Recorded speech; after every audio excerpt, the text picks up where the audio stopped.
بالکل جو حق بنتا ہے آج کے دن کی گفتگو کا وہ میں آپ کے سامنے پڑھنا چاہتا ہوں۔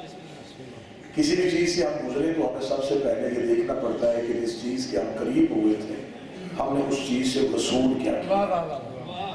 یکم محرم سے امام حسین علیہ السلام کے گھر کے دروازے کھلے تھے۔ آج حسین ہمیں زمانے کی خوشیاں دے کے واپس بھیج رہے ہیں، لہذا ہم نے امام حسین علیہ السلام کی اس محبت کو دیکھنا ہے کہ حسین نے اپنے گھر آباد کر کے ہمیں بلایا، پھر ہمیں اپنے گھر سے بھیج کے حسین بتا رہے ہیں کہ جیسے میں نے تمہیں اپنے گھر میں بلا کے اپنا گھر آباد کر کے سکھایا تھا، مجھے سارا سال نہ بھولنا، اپنے گھروں میں ویسے ہی حسین کو آباد کرنا۔ آخر کربلا جنگ ہوتی تو شاید آج ختم ہو جاتی۔ دنیا میں بڑی جنگیں ہیں جو لڑی گئی، آج کسی کو بھی نہیں پتا کہ وہ جنگ کس کی اور کس کی تھی، جیتا کون تھا، ہارا کون تھا، فتح کس کی تھی، شکست کس کی تھی، اس جنگ میں کس کا فائدہ ہوا تھا، کس کا نقصان ہوا تھا۔ انسان ہر لڑائی بھول گیا۔ کربلا واحد لڑائی ہے جسے انسان بھول نہیں سکتا۔ کربلا واحد جنگ ہے جسے حسین نے اس انداز سے جیتا ہے کہ انسانیت کبھی بھی کربلا میں حسین کی فتح کو بھول نہیں سکتی۔ وہ انسان حسین کی فتح کو کیوں نہیں بھولا؟ اس لیے کہ کربلا تلوار سے نہیں، کربلا کردار سے لڑی گئی۔ اگر آپ تھوڑی زحمت، کربلا تلوار سے نہیں، کربلا کردار سے لڑی گئی۔ اس سے پہلے جنگیں ہوتی تھی، جنگوں کے اصول ہوتے تھے۔ 10 محرم 61 ہجری کو حسین نے جنگوں کے اصول کو بدل دیا۔ 10 محرم سے پہلے جنگوں کے اصول تھے زیادہ جیتے تھے، تھوڑے مارتے تھے، تلواریں بلند ہوتی تھی، گردنیں کٹ جاتی تھی، نیزے چڑھ جاتے تھے، سینے چھلنی ہو جاتے تھے۔ 10 محرم حسین نے جنگ کے فلسفے کو بدل دیا۔ حسین کا فلسفہ یہ ہوگا کہ تھوڑے جیتیں گے اور زیادہ ہاریں گے۔ اب فلسفہ یہ ہوگا کہ پیاس جیتے گی اور دریا ہارے گا۔ اب فلسفہ یہ ہوگا کہ تلواریں ٹوٹیں گی اور سر نیزوں پہ بولنا شروع ہو جائیں گے۔ حسین نے دنیا کو بتا دیا کہ وہاں 9 لاکھ قاتل تھا، یہاں 72 تھے۔ وہاں زندگی تھی، یہاں موت تھی۔ وہاں جگیریں تھی، یہاں بھوک تھی۔ وہاں پہ ہر طرح کا لالچ تھا، یہاں پہ 3 دن کی پیاس تھی۔ لیکن دونوں میں فرق کیا تھا؟ انہیں منتیں کر کر کے بلایا جا رہا تھا، انہیں چراغ بجھا بجھا کے اٹھایا جا رہا تھا۔ انہیں وہاں آنے کے لیے کوئی تیار نہیں تھا، یہاں سے جانے کے لیے کوئی تیار نہیں تھا۔ وہاں بیٹھ کوئی نہیں رہا تھا، یہاں سے جا کوئی نہیں رہا تھا۔ وہاں 9 لاکھ میں سے ہر کوئی ایک دوسرے سے پوچھ رہا تھا، کل میں بچ جاؤں گا، میں زندہ رہ جاؤں گا، میں واپس چلا جاؤں گا۔ اس جملے میں مجھے توجہ چاہیے۔ 9 لاکھ میں سے ہر کوئی ایک دوسرے سے پوچھ رہا تھا، کل زندہ رہیں گے یا نہیں رہیں گے، کل بچیں گے یا نہیں بچیں گے۔ یہاں 72 میں سے ہر کوئی ایک دوسرے سے پوچھ رہا تھا، کل سب سے پہلے ہم مریں گے یا نہیں مریں گے، کیا ہمارا خون حسین کے کام آئے گا یا نہیں آئے گا۔ وہاں لاکھوں تھے، یہاں 72 تھے، لیکن حسین نے پھر تاریخ کو لڑنا سکھا دیا۔ حسین نے انسانیت کو فتح کا معیار بتا دیا کہ جنگیں جیتی کیسے جاتی ہیں۔ حسین نے کہا وہاں 9 لاکھ تھے، یہاں 72 تھے، لیکن اگلی صبح جنگ کا منظر بدل گیا۔ پھر تاریخ کی آئینے میں یہ نظر آ گیا، تاریخ کی آنکھوں نے یہ مشاہدہ کر لیا کہ ادھر 9 لاکھ ادھر 72، لیکن ادھر سے اکبر آیا، ادھر سے 3000 بھاگ گیا، ادھر سے اون آیا، ادھر سے 5000 بھاگ گیا، ادھر سے عباس آئے، ادھر سے 10,000 بھاگ گئے۔ حسین نے کہا میں تاریخ کو لکھنے میں مجبور کر رہا ہوں کہ وہاں لاکھوں میں ہزاروں بھاگے ہیں، یہاں 72 میں ایک بھی نہیں بھاگا۔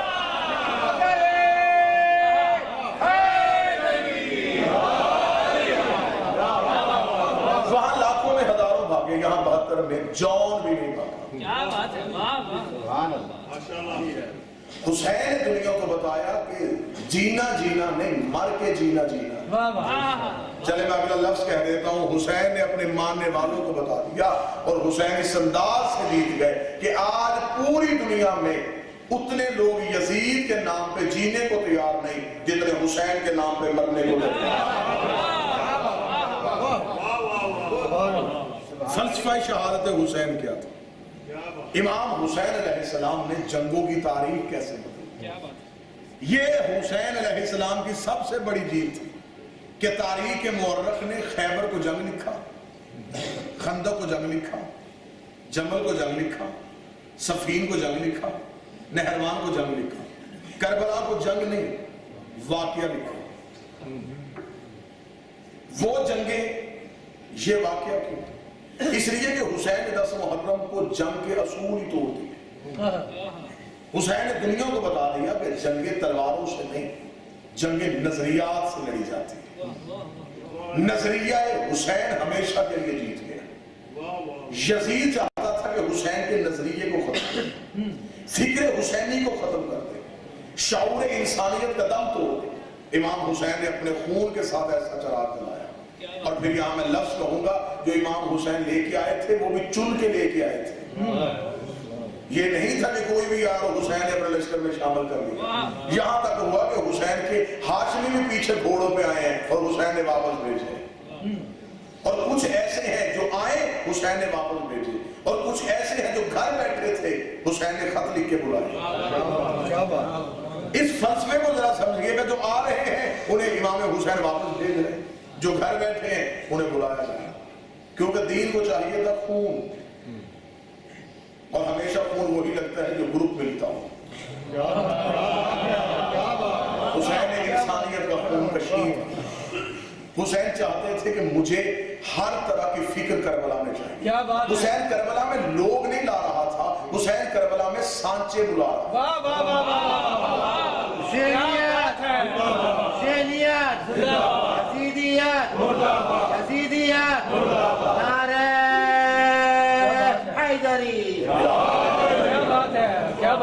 دشمن سے نفرت کرنے کا طریقہ، لعنت کرنے کا طریقہ مذہب آل محمد میں گالی کو لعنت نہیں کہتے.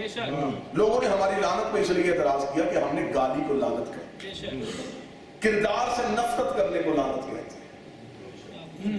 اور کسی سے نفرت کرنے کے لیے کسی دوسرے کی محبت دکھانی پڑتی ہے. حسین بیٹھے تھے تو یزید سے نفرت پھر حسین کے پاس. حسین نے خط لکھ کے بلوا لیا، جو آ رہے ہیں حسین انہیں واپس بھیج رہے ہیں جنہیں حسین بلا رہے تھے. اور پھر ان سے بھی امام حسین ایسا امتحان لے رہے ہیں کہ امام حسین چراغ کو بجھا رہے ہیں. یہاں میں لفظ کہوں گا، حسین چراغ بجھا رہے تھے. اردو ادب سمجھنے والے شاعر لوگ بیٹھے ہیں. حسین نے چراغ بجھایا، 72 سورج طلوع ہو گئے.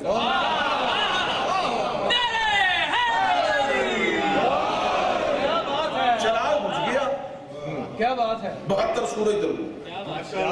اور وہ ایسے طلوع ہوئے کہ اب تک غروب نہیں ہوئے. امام حسین نے کربلا میں جو کربلا کی خاک تھی، کربلا کی ریت تھی، یہاں جنگ نہیں ہو رہی تھی، یہاں انسانیت کی تعمیر ہونے لگی تھی. آدم سے لے کے خاتم تک خدا نے نبوتیں بھیجی تھی. بڑی مشکل سے انسانیت کو تعمیر کیا تھا. نبوت کے فوراً بعد خلافت نے پھر انسانیت کو اتنا گرا دیا. اب حسین نہ مکہ رہے نہ مدینہ رہے. حسین نے چاہا کہ کسی ویرانے میں جا کے میں انسانیت سے حسین نے وہاں ہر سانچہ رکھ دیا. حسین نے یہ جو 72 سانچے کربلا میں رکھے، حسین نے کہا کہ یہ 72 کردار ہیں، یہ 72 لوگ نہیں، یہ 72 شخصیتیں ہیں. تم غلام ہو تمہیں جون دکھاؤں، تم جوان ہو تمہیں سعید دکھاؤں، تم ابھی بچپن میں ہو آؤ میں تمہیں اوم دکھاؤں، کیا بات ہے، تم بوڑھے ہو آؤ میں تمہیں حبیب دکھاؤں. حسین نے ایسے ہدایت کے چراغ روشن کر دیے کہ اب وہ چراغ بجھ ہی نہیں رہے. ہر دور میں کربلا کو مٹانے کی کوشش کی گئی، ہر دور میں کربلا کو مٹانے کی کوشش کی گئی. اور کربلا اتنی پھیلی کہ جتنا دبایا جا رہا ہے کربلا اتنی ابھرتی چلی جا رہی ہے. یہ جو ہم تک کربلا پہنچی، یہ صرف آپ تھوڑی سی تاریخ میں پیچھے جا کے دیکھیں کیا کیا کربلا کے لیے نہیں ہوا. یعنی کہ کربلا کے حل چلائے، کربلا میں امام حسین کے روزے کو گرانے کی کوشش کی گئی. متوکل یزید کے بعد جس طرح امیہ کے دور میں یہ ملعون یزید تھا، اس طرح عباسی میں سب سے بڑے لعنتی کا نام متوکل تھا. اتنا بد کردار اور اتنا دشمن آل محمد تھا کہ اس نے کربلا کی زیارت پہ ٹیکس لگا. بات سننے کا، اس نے ٹیکس لگا دیا کہ جو کربلا جانا چاہتا ہے، اتنی کثیر رقم ٹیکس کی لگا دی کہ لوگ جانا چھوڑ دیں. جب اس نے اتنی کثیر رقم کا ٹیکس لگا دیا تو اس نے چند دنوں کے بعد اپنے وزراء کو بلا کر پوچھا کہ ہاں بتاؤ اب تو کوئی کربلا نہیں جا رہا ہوگا، اب تو ختم ہو گئی ساری کہانی. وزراء نے مسکرانا شروع کر دیا. اس نے کہا کیا ہوا؟ اس نے کہا خزانہ نیا بنا، پہلا ختم ہو گیا. پہلے خزانے تو بھر گئے, کوئی نیا خزانہ بنانا پڑے. کون جا رہا ہے کربلا؟ اس نے کہا کون نہیں جا رہا, دنیا تو ختم ہی نہیں ہو رہی. اس نے کہا اتنی کثیر رقم دے کے لوگ صرف اور صرف قبر حسین دیکھنے جا رہے ہیں. میں نہیں مانتا, عقل نہیں مانتی. لوگوں کے پاس کھانے کے لیے کچھ نہیں ہے اور لوگ اتنے پیسے دے کے کربلا. اس نے کہا وہ دریائے فرات کا ایک پل تھا جہاں پل سے لوگ گزر کے کربلا تک پہنچتے تھے. وہ ایک سرحد تھی, وہ بارڈر تھا. اس نے وہاں پہ ایک چبوترا ایک کمرہ بنوایا اور اوپر والے کمرے میں بیٹھ کے اس نے دیکھا کہ لوگوں کا رش ہے, اتنا زیادہ رش, اور اس میں دیکھ رہا ہے کہ لوگ سروں پہ وہ جو سکے تھے اس دور کے ان کو سروں پہ اٹھا کے آ رہے ہیں. جہاں پہ متوکل کے سپاہی بیٹھے ان کے سامنے سکے پھینکتے اور لبیک یا حسین کے قبر حسین کی طرف بڑھ جاتے. متوکل دیکھ رہا تو اس نے دیکھا کہ ایک ضعیفہ چلتی ہوئی آ رہی, کمر اس کی سیدھی نہیں ہو رہی. اس وزن کی وجہ سے جو اس نے دولت کا سر پہ اٹھایا ہوا, اس پیسوں کے وزن کی وجہ سے وہ اپنی کمر کو سجدہ نہیں کر رہا. اس نے دیکھا کہ اسے چلا نہیں جا رہا, یہ جلدی سے نیچے اترا. اس نے کہا اس بڑھیا کو بلا کے لاؤ, اس سے پوچھوں کہ یہ کیوں کربلا جا رہی ہے. جب اس نے بڑھیا کو قریب بلایا تو بڑھیا اس کے قریب آئی. متوکل نے دیکھا تجھے چل نہیں تجھ سے ہو رہا, اتنی تو ضعیفہ ہے, تو کربلا کیوں جا رہی. اس نے کہا ملاقات حسین ابن علی کی. اگلا لفظ سننا. اس نے کہا اچھا تو ملاقات کے لیے جا رہی ہے تو تیرے سر پہ کیا ہے؟ اب اسے نہیں پتا تھا یہ متوکل ہے. اس نے کہا یہ عام انسان اور مجھ سے کوئی بات پوچھ رہا ہے. اس نے کہا یہ سر پہ تو نے کیوں رکھا؟ اس نے کہا خدا لعنت کرے متوکل پہ.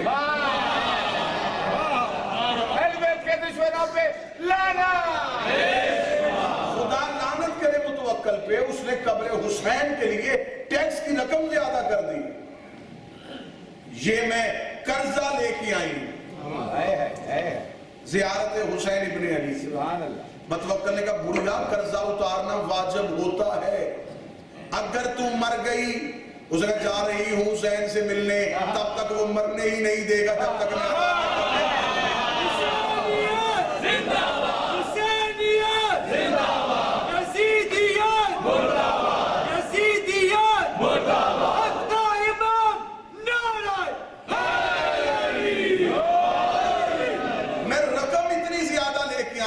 قرضہ اتارتے تب تک موت نہیں آئے گی. یہ سکے نہیں, یہ میری سانسیں ہیں. اب اس کا معیار دیکھیے گا, وہ دیکھ رہا ہے.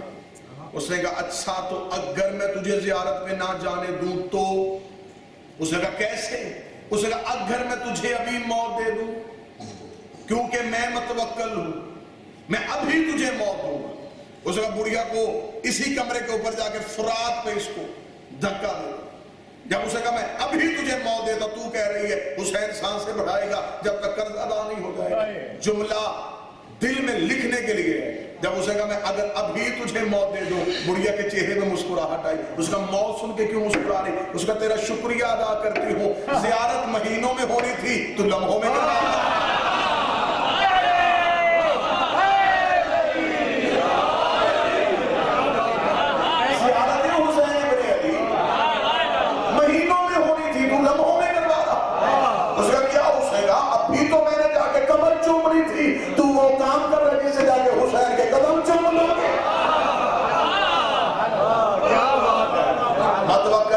اسے چھت سے اس کمرے سے دھکا دو. کمرے سے دھکا دیا گیا. فرات پہ بڑھیا, دریائے فرات پہ آنا تھا. متوکل اوپر سے دیکھ رہا تھا. کتابیں کہتی ہیں کہ متوکل کی آنکھیں کھلی کی کھلی رہ گئی. وہ بڑھیا پانی پہ چلتی ہوئی باہر آ رہا, اس کا پانی پہ چلتے ہوئے باہر آنا تھا. متوکل کا دوبارہ بڑھیا کو لے کر جب بڑھیا کو قریب بلایا تو اس کو اور حیران اس بات پہ ہو گیا کہ لباس بھی گیلا نہیں تھا. جو سمجھ سکتے ہو لباس بھی گیلا نہیں تھا. متوکل پریشان ہوا. اس نے کہا اگر یہ عام ہو گئی بات تو پھر تو کربلا اور پھیل جائے گی. جس جگہ اسے پھر دوبارہ دھکا دو, ہو سکتا ہے ہمارے گرانے میں غلطی ہو گئی. دوبارہ بڑھیا کو پھر دھکا دیا. پھر فرات میں پھر چلتی ہوئی آ رہی. تیسری دفعہ جب دھکا دیا تو اب ایک بڑھیا چھت اور پانی کے درمیان تھی. یہ متوکل نے دیکھا کہ گھوڑا سوار لہروں کے گھوڑے کو دلاتا ہوا آ رہا ہے. اور آواز ہے کہ اگر آپ تو نے میری مومنہ کو پانی پہ گرایا میں روح قبض کر لوں گا.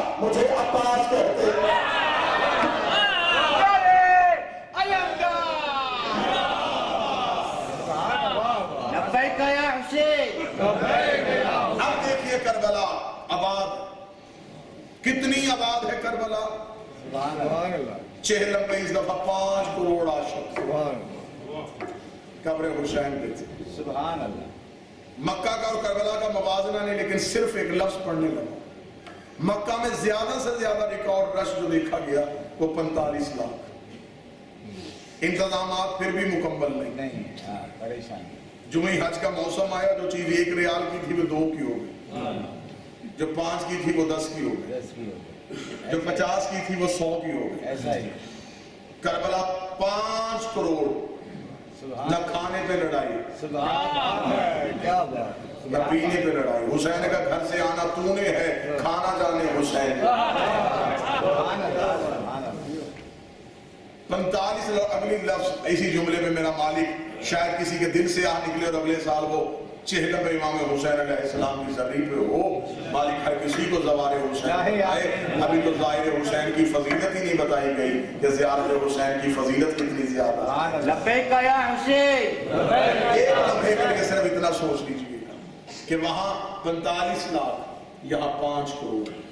45 لاکھ ایک فرقے کا نہیں.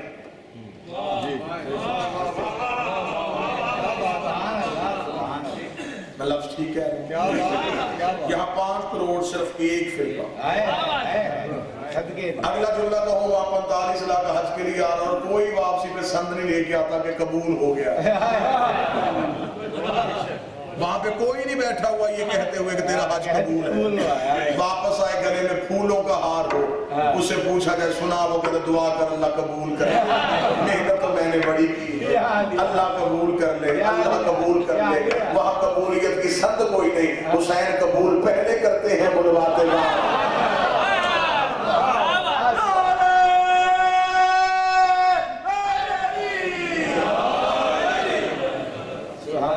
زیارت حسین کو معمولی نہ سمجھے. میں منت کر کے جا رہا ہوں، زیارت امام حسین علیہ السلام کو معمولی نہ سمجھے. اکثر میں نے لوگوں کو دیکھا ان کے سامنے زیارت حسین کی فضیلت پڑھی جائے وہ فوراً کہتے ہیں کتنا خرچہ ہوتا ہے کربلا جانے. اتنا خرچہ تو بس ٹھیک ہے. زیارت کو کبھی پیسے سے نہ توڑنا. کربلا جانے کا تعلق پیسے سے نہیں، کربلا جانے کا تعلق نیت کے ساتھ. کیونکہ زیارت سے ہر کوئی نہیں ہوتی، کچھ سیاحت ہوتی ہے. زیارت کسے کہتے ہیں؟ دیکھنا. تو رسول کا چہرہ تو ابو جہل بھی دیکھتا تھا، لیکن جو زیارت ابو طالب کر رہے تھے شاید میں لفظ کہنے میں کامیاب. زیارت با اعتبار معرفت ہے. زیارت کی فضیلت اب ہوتی ہے جب معرفت ہو. امام سے کسی نے پوچھا مولا زیارت کرنے کے بعد انسان کی غلطیاں فرمائے معاف ہو جاتی ہیں. پہلا گناہ فرشتے اس کے نامہ اعمال میں تب لکھتے ہیں جب وہ زیارت کے بعد یہ سوچتا ہے کہ شاید قبول نہ ہوئی ہو. وہ شک اس کا پہلا گناہ ہے. زیارت با اعتبار معرفت ہے. کربلا سے آنا نہیں، کربلا کو لے کے آنا. تھوڑے سے تبرکات اٹھا لینا، چند کفن شاپر میں لے کے آنا، اس سے زیارت نہیں کہتے. کربلا کو اپنے ساتھ لے کے آنا زیارت کہتے ہیں. مجلس حسین میں آنا شیعت نہیں، مجلس کو گھر لے کے جانا شیعت. مجلس میں بیٹھنا شیعہ نہیں. میں اکثر یہ لفظ کہا کرتا ہوں کہ چراغ وہ نہیں ہوتا جو صرف منت ہی کا جلایا جائے. چراغ ویسے بھی جلایا جا سکتا. کیا بات ہے. مقصد حسین جیت گیا. فتح حسین علیہ السلام کی ہو گئی. کربلا کی پہلی لڑائی تھی جس میں خون جیتا ہے اور تلوار ہاری. امام حسین نے جنگ کو جیت لیا. قاتلان حسین ظاہری طور پہ جشن منا رہے تھے کہ شاید ہم جیت گئے، لیکن ذہنی طور پہ شرمندہ ہو رہے تھے کہ ہم سے اصغر بھی مسکراتا ہوا گیا ہے. 9 لاکھ کے سامنے اصغر نے بھی مسکراہٹ پیش کی. 9 لاکھ کے سامنے ابو الفضل العباس کی طاقت نہیں آئی، اصغر آئے اور سب سے آخر میں آئے. اور جنگوں کا قانون ہو جو سب سے بہادر ہوتا ہے وہ سب سے آخر میں آتا ہے. حسین نے 9 لاکھ کے ساتھ 6 ماہ کی شہزادی کو. امام حسین علیہ السلام کی فتح ہو گئی. ظاہری طور پہ خوش ہو رہے تھے کہ شاید ہم جنگ جیت گئے ہیں، لیکن حسین نے سروں سے نیزوں سے قرآن پڑھائے اور دنیا کو بتا دیا کہ ہم دھڑ کے محتاج نہیں، سر بھی ہو تو بقائے توحید کے لیے پھوٹتا ہے۔ پھر جس شخصیت کو آج ہم خراج پیش کرتے ہیں کیونکہ شیعہ موسم فراموش نہیں، ہم مقروض ہیں احسان نبی مختار، جس کی وجہ سے سید الساجدین کے چہرے پر مسکراہٹ آئی۔ ایک سوال کیا گیا تھا، سوال یہ پوچھا گیا تھا کہ جناب سید الساجدین کے ہوتے ہوئے امیر مختار نے بدلہ کیوں لیا، جبکہ وارث خون حسین تو سید الساجدین تھے، تو جب وارث موجود تھا تو پھر امیر مختار نے بدلہ کیوں لیا؟ میں یہاں لفظ کہوں گا، علمی لوگ بیٹھے ہیں، علمی دلائل کو آپ بہتر طریقے سے قبول کرتے ہیں، میں لفظ دوں گا وصول ضرور کیجئے گا۔ اگر سید الساجدین بدلہ لیتے تو صرف اس دور کے یزیدیوں سے لیتے، اور بدلہ ایک دفعہ ہوتا ہے۔ اگر جناب سید الساجدین تلوار انتقام کے لیے نکالتے، اس دور کے یزیدیوں کو ختم کرتے، آج کے یزیدی کو کون مارتا؟ لہذا خون حسین کا بدلہ ہے امام مہدی کے ذمے۔ یزید مرا ہے، فکر یزید ابھی نہیں مری۔ دو فکریں کربلا سے اٹھ کے چلی ہیں، ایک شعور حسینیت چلا، ایک فکر یزیدیت چلی۔ اس کا مطلب ہے حسین نے اپنا شعور پھیلا دیا، اور حسین نے ایسے شعور پھیلایا کہ حسین نے مذہب کی شرط ہی نہیں رکھی۔ کیا بات ہے، کیا بات ہے۔ ہندو بھی شعور حسین کو مانا تو جیت گیا، عیسائی نے بھی شعور حسین اور نظریہ حسین کو قبول کیا تو وہ جیت گیا، اور یزید کا فکر بھی پھیلی۔ آپ یہ نہ سمجھے صرف فکر حسین ہی پھیلی ہے، فکر یزیدی بھی پھیلی ہے۔ اور یہاں میں جو لفظ کہا اسی لفظ میں دوسرا لفظ کہوں گا کہ فکر حسینی کو عیسائی نے بھی اپنایا تو جیت گیا، ہندو نے بھی اپنایا تو اسے فکر حسینی مل گئی، اور شعور یزیدی نمازی نے بھی اپنایا تو درد ہو گیا۔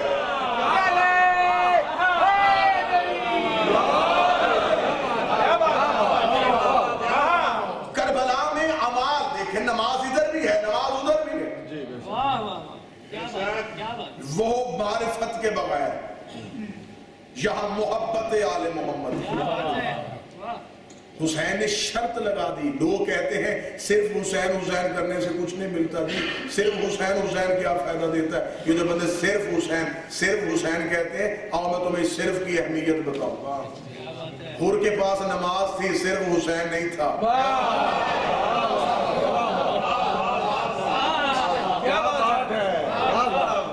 جو بندے کہتے ہیں نہیں صرف یا حسین، اتنا معمولی نہ سمجھو یا حسین کہنے، حسین بھی ہر کسی کو نہیں ملتا۔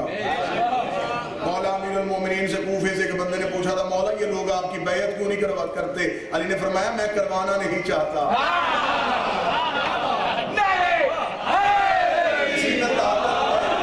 کہ علی کروانا چاہے اور وہ نہ کرے، میں کروانا نہیں چاہتا۔ زندے چھوڑو، آپ اس بات پہ بحث نہ کیا کریں کہ یہ بندے علی کو کیوں نہیں مانتے، علی منوانا ہی نہیں چاہتا۔ فکر انسانیت کے لیے دو فکریں پھیل گئی ہیں، دو لشکر چل پڑے، ایک لشکر حسینیت ہے، فکر یزیدی۔ حر کے پاس نماز تھی، حسین حر کے پاس روزہ تھا، صرف حسین۔ اب صرف کی اہمیت تو ہے نا سرکار، زیادہ صرف کتنا ہے؟ کیا بات ہے؟ روزہ تھا صرف حسین، نماز صرف حسین، حج صرف حسین، کلمہ صرف حسین۔ حر نے شب عاشور سوچا کہ اگر اسلام میں صرف حسین نہ ہو تو نماز بھی یزیدی، روزہ بھی یزیدی، حج بھی یزیدی۔ اس نے سمجھ لیا کہ یہ صرف کیا بات ہے، یہ صرف بڑا اہم ہے۔ حر نے کربلا کی گرم ریت پہ اپنے لہو کے ساتھ لکھ دیا اتنا خوبصورت اصول جسے قیامت تک کوئی یزید زیادہ نہیں مٹا سکتا۔ حر نے لکھ دیا کہ اسلام جیسے اعلیٰ مذہب سے اگر صرف حسین نکال دیا جائے، پیچھے سوائے یزیدیت کے رہتا ہی نہیں۔ لبیک یا حسین، لبیک یا حسین، لبیک یا حسین، لبیک یا حسین، لبیک یا حسین، لبیک یا حسین، نعرہ حیدری۔ امیر مختار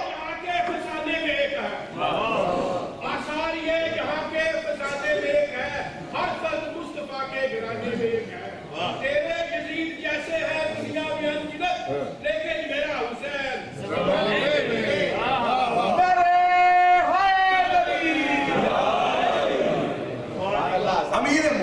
نے ظاہری طور پہ صرف اس دور کے قاتلان حسین سے، اصل انتقام خون حسین نہیں ہوا.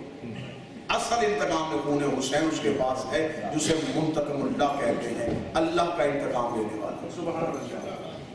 کیونکہ کربلا کی لڑائی ذات کی لڑائی نہیں تھی، توحید کی لڑائی تھی. دشمنی یزید نے توحید سے کی تھی. امیر مختار تاریخ اسلام کا، تاریخ انسانیت کا ایک ایسا اہم کردار ہے جس نے احسان کیا. یکم ہجری میں دنیا میں آئے تھے اور 67 سال کی عمر میں شہادت نوش فرمائی. ساری زندگی محبت حسین. بچپن تھا جب مولا علی نے اپنے زانوں پہ بٹھایا تھا، بٹھا کے علی نے ماتھا چوم کے کہا تھا 3 دفعہ بدلہ لینے والا، بدلہ لینے والا، بدلہ لینے والا. مولا امیر المومنین نے اس کے دونوں بازوؤں پہ بوسہ دیا تھا. بچپن میں کتابیں لکھتی ہے جناب مختار گلی میں کھیل رہے تھے، علی گزرتے ہوئے علی واپس آئے. واپس آ کے مختار کو سینے سے لگا کے مولا امیر المومنین نے زانوں پہ بٹھایا. اور جب شہادت امام حسین تب امیر مختار کو قید خانے میں رکھا ہوا تھا. شہادت امام حسین علیہ السلام کے بعد جب ابن زیاد نے چاہا کہ مختار کو قید خانے سے نکالے، روم تھا مختار کا، ابو عبیدہ کا بیٹا تھا جس نے بہت جنگوں میں لشکر کی سرداری کا انتظام سنبھالا ہوا تھا.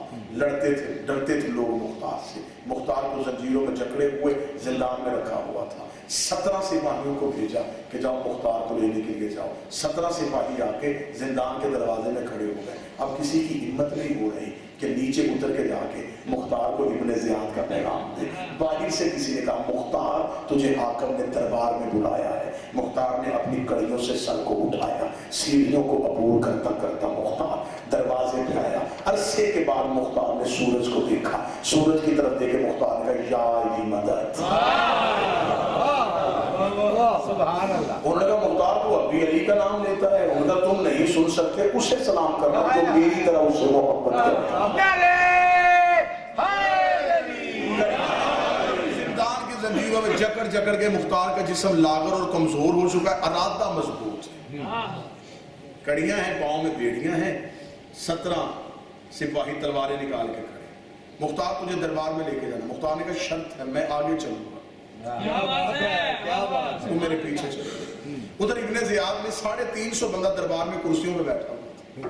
ابن زیاد نے کہا تھوڑی دیر بعد مختار ابو عبیدہ صفی کا بیٹا دربار میں آ رہا ہے، میں حاکم ہو کے حکم دیتا ہوں، گورنر بن کے حکم دیتا ہوں. جب مختار آئے کسی نے سر نہیں اٹھانا، سلام نہیں کرنا، چہرہ بھی نہیں دیکھنا. اتنا نظر انداز کرنا ہے کہ مختار کو پتہ چل جائے کہ دنیا میں علی والے ختم ہو گئے ہیں. 350 بندہ کرسیوں پہ خاموش بیٹھا تھا، اپنی کڑیوں کی چھن چھن سے مودت علی کے ترانے بولتا ہوا مختار دربار کی طرف گیا. مختار نے پہلا قدم دربار کے دروازے پہ رکھا. مختار کا دربار پہ آنا تھا، یہ 350 بندے نے کرسی چھوڑی، دونوں ہاتھ مختار کے سامنے ماتھے میں رکھا. ہمارا سلام، ہمارا سلام، ہمارا سلام، ہمارا سلام. مختار نے کسی کے سلام کا جواب نہیں دیا. مختار سیدھا ابن زیاد کے تخت کے سامنے آیا. تخت کے سامنے آ کے مختار نے کہا میں علی علی کی تسبیح میں مصروف تھا، تو نے میری عبادت کیوں خراب کی ہے؟ تو نے میری نماز کیوں خراب کی ہے؟ اس نے کہا مختار میں تیرے لیے موت کا حکم دیتا ہوں. موت کا نام آنا تھا. مختار کے چھریوں والے چہرے میں مسکراہٹ آ گئی. فرمایا موت کا حکم تو دیتا ہے؟ مجھے اتنا بتا موت کا مالک کوئی تو ہے، زندگی کا مالک کوئی تو ہے؟ اتنا کہنا تھا یا مختار نے نادر علی پڑھ کے انگڑائی لی. پورے جسم کے زیور ٹوٹ کے زمین پہ گرے. مختار نے ایک سپاہی سے تلوار کو کھینچا. تلوار کو کھینچنا تھا، 350 بندے نے تلوار چھوڑا. ابن زیاد تک چھوڑ کے زمین پہ آیا. مختار نے سامنے آ کر تلوار کو اس کی شارک پہ رکھا. شارک پہ رکھ کے مختار نے غصے والی جلال والی آنکھوں سے اس کا چہرہ دیکھ کے کہا تو میرے لیے موت کا حکم دیتا ہے؟ تجھے نہیں پتا میں بچہ تھا، نبوت کی خبریں دینے والے علی نے، کائنات کے مالک علی نے، میرے وارث علی نے، جبریل کے استاد علی نے، سید الاولیاء علی نے، یوسف الدین علی نے، فاتح درین علی نے مجھے بچپن میں اپنے سانوں میں بٹھا کے میرے کھگریالے بالوں پہ بوسہ دے کے کہا تھا ایک وقت آئے گا تو تخت میں حکومت کر کے 1,46,000 دشمنی علی مارے گا. میں نے تیرے جیسا ایک نہیں مارا، مجھے موت کیسے؟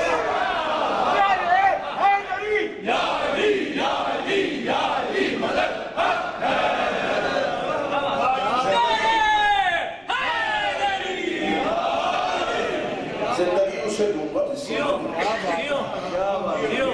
زندگی کا مالک ہے، میری موت کا مالک ہے. اس نے کہا میرا امیر حسین ابن علی۔ یہ ایسے کردار ہیں جو ہر دور میں تاریخ میں زندہ ہے، جو ان کو دبانے کے لیے آئے ان پہ کل بھی لعنت تھی، ان پہ آج بھی لعنت ہے۔ بس ہم ان سے بیزاری ان کے دشمنوں سے اسی انداز سے کریں گے، ان سے محبت کریں اور جو کچھ ہمیں کربلا نے دیا ہے ہم اسے قبول کریں۔ جشن کا مقصد صرف ہم خوش ہیں، ہم خوش اس بات میں ہیں امام حسین نے ہمیں اس قابل سمجھا کہ ہم عزا کی صفوں میں رہیں، ہم غم حسین میں بیٹھے رہیں۔ غم حسین میں بیٹھنے کا اجر ہی نہیں ہے ماتمی کو پتا، یہی اندازہ نہیں کہ امام حسین علیہ السلام کی مجلس میں چند لمحے بیٹھنے کا حسین اجر کیا تھا۔ معصوم نے فرمایا کہ ایک آنسو اتنا آنسو جس سے ایک مچھر کا پر بھیگ جائے، جنت واضح ہو جائے۔ کتاب کے جملے ہیں کہ جب مومن کی موت ہوتی ہے اور پہلی رات اس کی قبر میں اس کی جسم اور روح کو بھیجا جاتا ہے تو ملائکہ نے قبور جو مختلف قبروں میں عذاب دے رہے ہوتے ہیں 40 قبروں سے عذاب اٹھا لیتے ہیں۔ وہ صاحبانی قبر کہتے ہیں ہماری قبروں سے عذاب کیوں اٹھا؟ وہ کہتے شکر کر تیرے قبرستان میں حسین کا عذاب آ چکا۔ اب میں سب سے آخر میں طالب علم ہونے کی حیثیت سے امام حسین کا سب سے چھوٹا ذاکر ہونے کی حیثیت سے پیغام صرف اور صرف یہ ہے کہ ہمیں اس 2 ماہ 6-7 دن میں ہمیں حسین نے کیا دیا ہے؟ ہمیں حسین نے حسینیت دی ہے، ہمیں حسین نے انسانیت کی میراث دی ہے، ہمیں حسین نے صالحات دیے، ہمیں حسین نے جھکنا سکھایا ہے، ہمیں حسین نے عبادت کا طریقہ بتایا ہے۔ پھر اگر پورا سال چاہتے ہو کہ حسین تم پہ مہربان رہے تو پھر وہی کرنا جو حسین چاہتے ہیں۔ آپ نے میری سوچوں سے بڑھ کے داد دی۔ جشن کا مقصد یہ ہے حسین ہم سے چاہتے کیا ہے؟ آج کے دور کا حسین کون ہے؟ کیا ہمارا بار بار کہنا مولا امام زمانہ تشریف لائیے تشریف لائیے تشریف لائیے یہ دعائے ظہور کہیں کوفے کا خط تو نہیں؟ آج کا حسین بھی ہم سے وہی چاہتا ہے جو اس دور کا حسین چاہتا تھا۔ آج کا حسین بھی یہ چاہتا ہے کہ ہم دنیا کی ہر چیز کو ٹھکراتے ہوئے محبت حسین میں آگے بڑھیں۔ جتنے میرے نوجوان بیٹھے ہیں ان کے لیے میں بھائی بن کے گزارش کروں گا ایک لمحے کے لیے آپ حسین کے ہو کے دیکھیں، پھر پورا زمانہ حسین تمہارے قدموں میں گرا دے گا۔ شرط یہ ہے کہ پہلے تم اپنے آپ کو حسین کے حوالے کرو۔ صرف یہ نہیں ہے کہ منہ سے زبان سے نام حسین ہو اور آنکھ میں احترام نہ ہو۔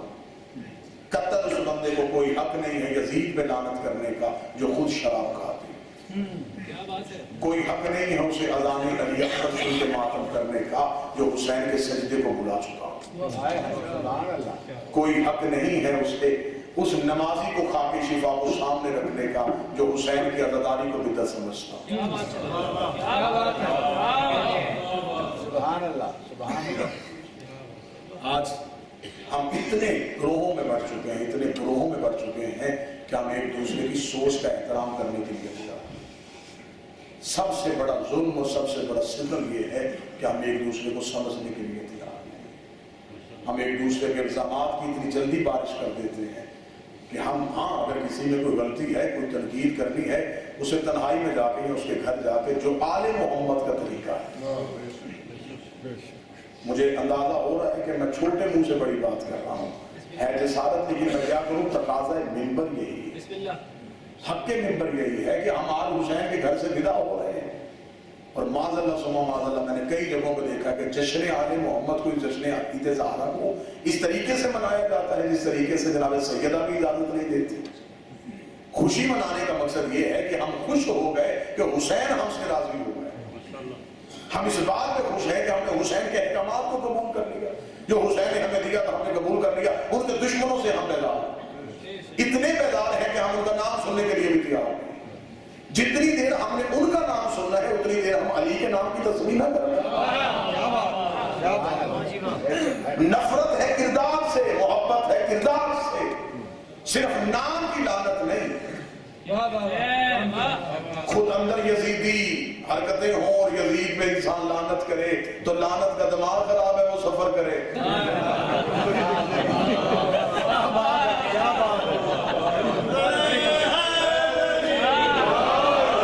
وہ کہاں سے قبر ڈھونڈے جہاں قبر اسے نہ ملے؟ بہتر یہ ہے نمازی ہو ماتمی بنے، ماتمی ہو علی ولی اللہ عزاداری حسین، سید کی توہین نہ کرنا، بطول کے دشمن کی عزت نہ کرنا،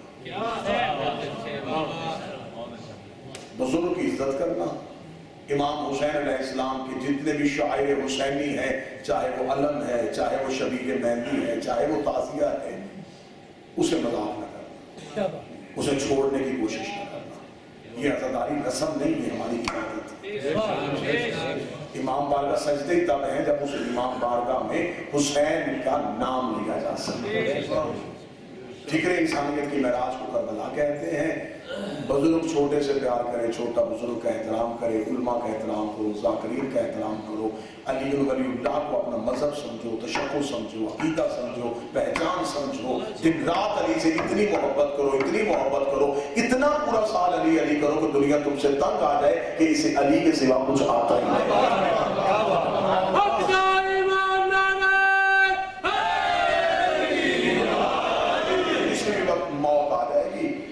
سر پہ کھڑی اور جس کی ہم ریت ہے وہ سر پہ کھڑا ہے، اسے قائم کہتے ہیں۔ قائم اسے کہتے ہیں جو سرحانے کھڑا۔ مجھے بڑی تکلیف ہوتی ہے اس وقت جب بچہ باپ کے سامنے تو سگریٹ نہ پیے اور امام کے سامنے گناہ کر لے۔ نظر امام ہر شیعہ کے اعمال پہ گواہ بن کے کھڑی، تو باپ کے سامنے اگر کوئی بچہ گناہ کرے تو کیا وہ باپ خوش ہوگا یا سر کو جھکائے گا؟ تو امام اپنی ریت سے اتنی محبت کرتے ہیں کہ میں نے خود اپنی آنکھوں سے پڑھا، امام فرماتے ہیں میرے شیعہ کا گناہ میری آنکھ میں ایک خون کا آنسو۔ توقیات میں لکھا گیا مولا ظہور کب ہوگا؟ فرمایا جب تم میرے قریب بڑھتے چلے جاؤ گے۔ تمہارے گناہوں کی تاخیر، گناہوں کی وجہ میرے ظہور کی تاخیر ہے۔ کوشش کریں نصرت امام کے لیے تیار ہو جائیں۔ ہم میں سے اگر کوئی کربلا میں حل من ناصر سن لیتا تو کیا ہم اپنے گھروں میں رہتے؟ ہم اپنے آپ کو تیار کرتے ہیں، اپنے آپ کو اس قابل بنائیں، مجھ سمیت اپنے گھروں کو اس قابل بنائیں کہ اگر ابھی اسی وقت امام تشریف لے آئیں، ہمارا گھر اس قابل ہو کہ ہم اپنے امام کو لے کے جا سکیں، ہمارا دسترخوان اتنا پاک ہو کہ ہم اپنے گھر کا کھانا امام کو پیش کر سکیں، ہمارا کردار اتنا پاک ہو ہم امام کے قدموں پہ ہاتھ رکھ سکیں۔ اگر امام آج صفوں میں بٹھا کے کہے میرے شیعہ میرے سامنے آؤ تو ہم اس قابل ہوں کہ ہم امام کے سامنے آ کے کہہ سکیں مولا ہم تیرے شیعہ ہیں۔ دنیا کی پرواہ نہ کرنا، دنیا کی فکر میں نہ رہنا۔ مولا علی نے فرمایا دنیا میں ایسے رہو جیسے کشتی پانی میں چلتی ہے۔ اس دنیا میں جس معاشرے میں آپ رہتے ہیں یہاں انتہائی دنیا داری ہے۔ اپنی نسلوں کی حفاظت کرنا، دنیا داری اتنی رکھنا جتنی علی تمہیں کہتے ہیں۔ صالحات ہو، اعمال ہو، محبت آل محمد ہو، عزاداری حسین ہو، ولایت امیر المومنین ہو، پھر قبر میں علی وارث، حشر میں میدان میں علی وارث، قبر میں علی وارث، پھر وہ علی قیامت تک ہمارا وارث ہے، دروازہ جنت میں ہمارا وارث ہے۔ بس انہی الفاظ کے ساتھ میری دعا ہے میرا مالک و خالق اس ادارے کو تاظہور امام زمان قائم ہوتا ہے، ان کے منتظمین میں میرے مالک دن تم میراج امید توفیقات خیر میں اضافہ فرمائے۔ مولا ہم سے یکم محرم سے لے کے آج کے دن تک اگر کوئی عزاداری میں خطا سرزد ہوئی ہو، کوئی غلطی ہو گئی ہو، ہم سے تیرے مہمان کی کوئی توہین ہو گئی ہو، حسین ابن علی بادشاہ آج تیرے گھر میں ہم معافی مانگنے کے لیے آئے، میرے مالک ہماری کو خطا معاف فرما۔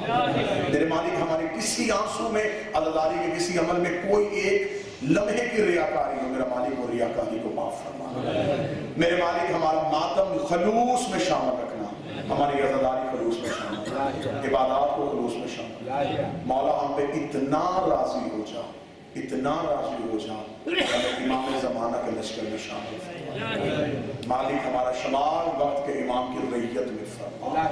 میرے مولا واسطہ آل رسول کا اگلے سال ہمیں پھر حسین کا وقت۔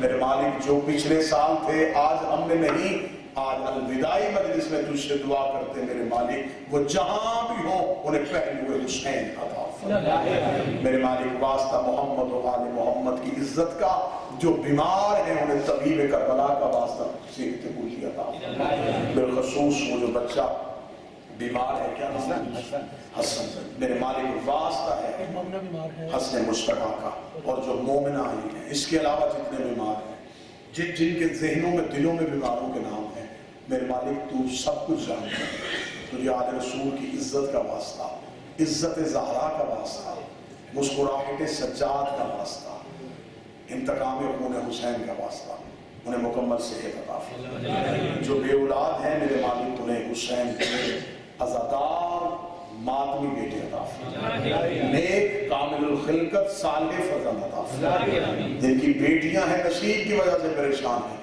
حسین کی بیٹیوں کے نصیب کا واسطہ ان کی بیٹیوں کے نصیب لے کے میرے مالک اس پردیس میں رہتے ہوئے اس وطن میں رہتے اس معاشرے میں رہتے ہوئے جتنے پریشان ہیں میرے مالک وہ پریشانیاں دنیا کی کسی بھی شعبے سے تعلق رکھتی ہیں میرا مالک ابل فضل العباس کی عزت کا واسطہ مولا وہ پریشانی دور فرما مولا واسطہ محمد والے محمد کا ہمارے بھائی کی توفیق دکھائیں اس ادارے کے منتظمین کو بہتر سے بہتر خدمت آل محمد کرنے کی توفیق عطا میری قوم کو آپس میں اتحاد محبت اتفاق یکجہتی نصیب فرما ولایت امیر المومنین عزاداری حسین ابن علی ہماری نسلوں میں قائم ہوتا مولا واسطہ محمد و آل محمد کی عزت کا ہمیں اس وقت تک موت نہ دینا جب تک بطول راضی نہ ہو میرے مالک ہمیں کربلا کی زیارت نصیب فرما حج بیت اللہ کی سعادت نصیب فرما مشہد مقدس کی زیارت نصیب فرما مولا پردے والے وارث کے ظہور میں تعلیم فرما اے میرا مالک ہمارے ہر فعل پہ راضی ہو جا میرا مالک ہم سے ہر وہ چیز دور فرما دے جو تیرے غضب کا باعث بنتی ہے ہمارے کردار میں ہر وہ چیز شامل کر دے جو تیرے خوشی کا سبب بنتی ہے ربنا تقبل منا انک انت السمیع الدعاء آمین یا رب العالمین اللہم صلی اللہ علیہ وسلم